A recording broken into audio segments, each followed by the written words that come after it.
This is the Permian. 75,000 square miles of some of the best oil in the U.S. I'm standing on top of 75 billion barrels of oil in the Midland Basin in the Permian in Texas, where land acres can now go for $58,000 a pop. It is pretty shocking, to tell you the truth. It's emblematic of and a product of how productive these zones are. Energy and private equity companies are clamoring to enter the Permian. Acreage costs have risen from less than $1,000 an acre in 2011 to over $50,000 an acre this year. You won't see us in the market paying those exorbitant prices. We simply don't have to. Pioneer has been in the Permian since the 70s and has amassed over 800,000 acres, holding 11 billion barrels of oil equivalent. We've been working out in the Permian Basin for decades, so in essence we paid little to nothing for the land that we're standing on. For other people, they may be spending in excess of $40,000 to $50,000 an acre for the opportunity to come out here and do what we're doing every day.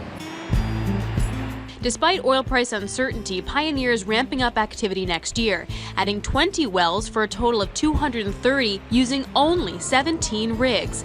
The expected return on each well is between 50 and 60%. We're going to make money, anything essentially over $20. Now, we won't make much of a return at $20, but when you're at $40, $45, $53, we make a pretty excellent return. And that is what is attracting big money. Today we're starting to see record prices being achieved in the basin. What's driven that change in the asset value really isn't a flood of capital, it's improvements in the resource. And we think many of the parts of the play can achieve $60,000 to $70,000 per acre. Rig count in the Permian is up 72% since the bottom, but still well below bubble levels of 2014. The increase in activity does create other concerns. Cost inflation. We think prices will rise approximately 20%. We think the basin will see a fourfold increase in demand by 2018, and that may drive some pretty significant logistics constraints and pretty significant increases in cost. So our biggest concern going into next year is not really going to be the production outlook for a lot of these companies, it's going to be the service cost inflation that may ultimately hit the bottom line. But Pioneer isn't concerned. All the equipment that you see out here is painted Pioneer green, and the reason that is because we own that equipment. All the guys out here work for Pioneer with the exception of a few small contractors. So we're insulated from all the cost increases that we're expected to happen as activity starts to increase.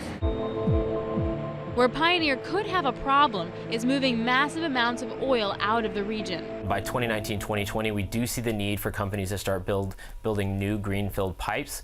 That will ultimately create a long-term solution for all this crude we're seeing coming out of the basin. Any risks at all aren't deterring Pioneer. This is Texas. We will build pipelines.